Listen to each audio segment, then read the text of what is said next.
அனைவருக்கும் மீண்டும் வணக்கம். சிவனை பற்றி, பாரதியாரை பற்றி எழுதின கட்டுரைகளை இதுவரை நான் பதிவு செய்தேன். அடுத்து சங்க இலக்கியம் பற்றிய ஒரு கட்டுரை, வினையே ஆடவர்க்குயிரே அப்படின்ற தலைப்பில்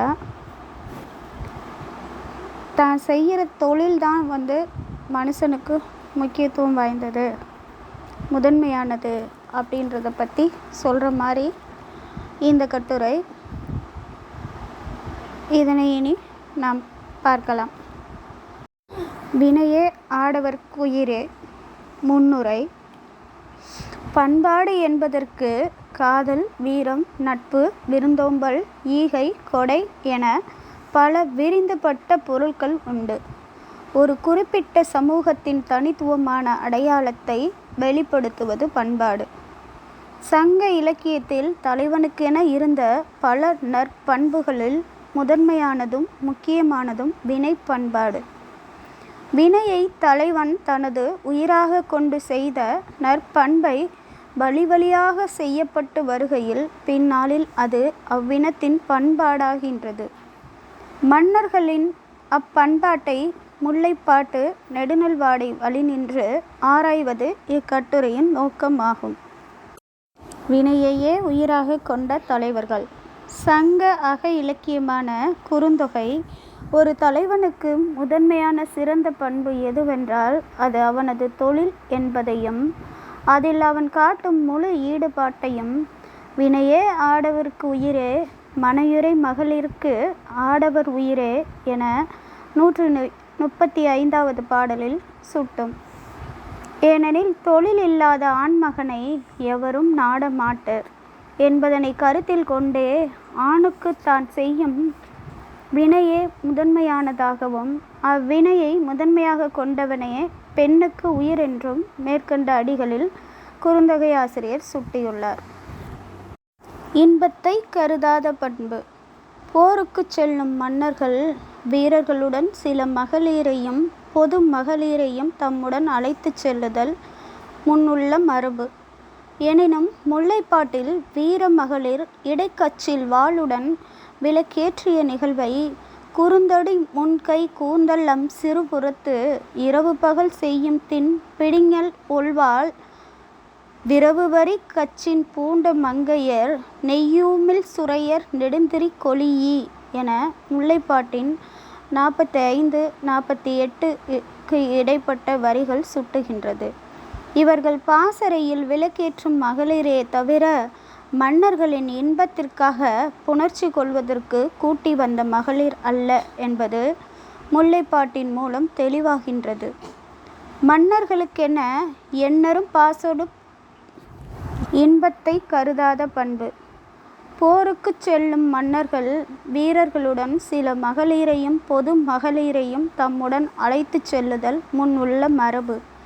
எனினும் முல்லைப்பாட்டில் வீர மகளிர் இடைக்கச்சில் வாளுடன் விளக்கேற்றிய நிகழ்வை குறுந்தொடி முன்கை கூந்தல் சிறுபுறத்து இரவு பகல் செய்யும் தின்பிடி ஒள்வாள் விரவுகதிர் கச்சின் பூண்ட மங்கையர் நெய்யூமில் சுரையர் நெடுந்திரி கொளியி என முல்லைப்பாட்டு 45-48 வரை உள்ள பாடலடிகள் சுட்டுகின்றது.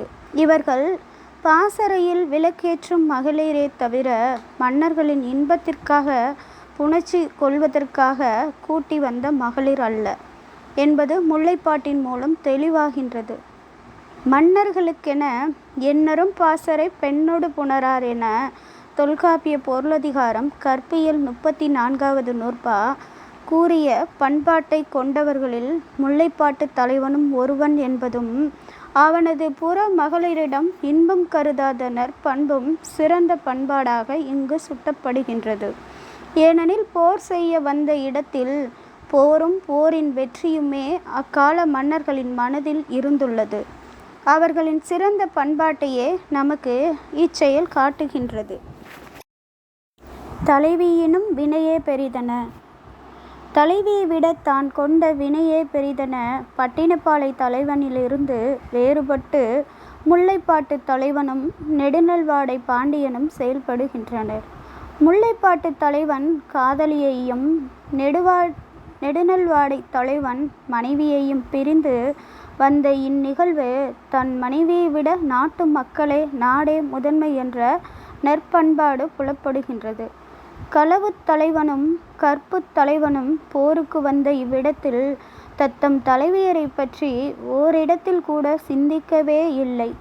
அவர்கள் எண்ணம் முழுவதிலும் போரே இருந்தது. கருமமே கண்ணான மன்னன் ஒரு குறிக்கோளை மனதில் கொண்டு அதனை அடைய நாளும் முயற்சி செய்வோர் மெய்வருத்தம் பாரார், பசி நோக்கார், கண் துஞ்சார், எவ்வவர் தீமையும் மேற்கொள்ளார், செவ்வி அருமையும் பாரார், அவமதிப்பும் கொள்ளார், கருமமே கண்ணாயினர் என நீதிநெறி விளக்கம் 52வது பாடல் தெளிவுபடுத்தும்.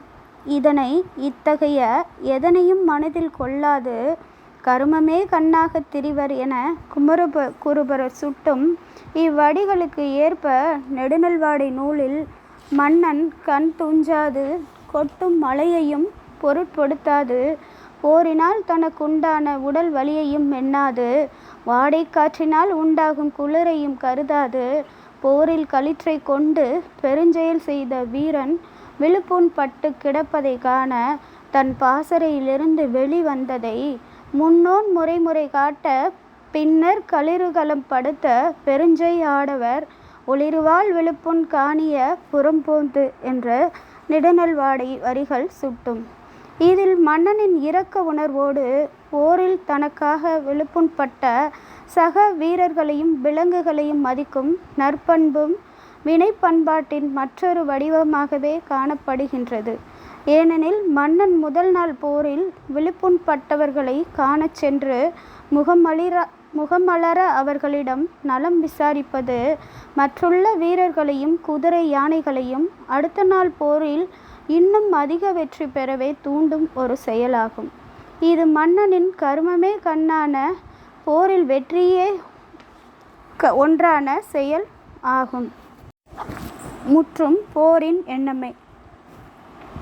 இல்லில் இருக்கும் தலைவிக்கு எத்துன்பம் நேரினும் வினைக்குச் சென்ற தலைவனிடம் சுட்டாத நற்பண்பை தொல்காப்பியம் கிளவி நிலையே வினையிடத்து உரையார் என கற்பியல் 45வது நூற்பாவில் சுட்ட இம்மரபை முல்லைப்பாட்டு நூலாசிரியரும் கையாண்டிருப்பதால் தலைவனுக்கு தலைவி தன்னை நினைத்து வருந்தும் நிலை தெரியாததால் முல்லைப்பாட்டு தலைவன் போருக்கு சென்ற இடத்தில் இன்று எந்தெந்த முறையில் நம் படை பின்வாங்கியது, நமது எச்செயலால் இன்று நாம் வெற்றியை கைக்கொள்ள இயலவில்லை என்பதனையும், நாளை அப்பகைவர்களை எம்முறையில் வெற்றி கொள்ள வேண்டும் என்பதனையும் நள்ளிரவு பொழுதிலும் போரை பற்றியே சிந்தித்து கொண்டிருந்தது புலப்படுகின்றது.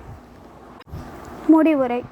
முல்லைப்பாட்டு நெடுநல்வாடை இரண்டும் மிகுதியாக அகம் சார்ந்த செய்திகளை சுட்டும் நூல்கள் எனினும் அவை சிற்சில அடிகளில் கூறப்பட்ட புறம் சார்ந்த செய்திகளிலும் தலைவன் மன்னன் என இருவரும் முழு ஈடுபாட்டோடு செய்த போர் என்னும் வினை பண்பாடு, அவர்கள் போரை கையாண்டு வெற்றி பெற்ற விதம், அவர்கள் கொண்ட வினையை உயிராக கொண்ட பண்பாட்டை தெளிவுபடுத்துகின்றது.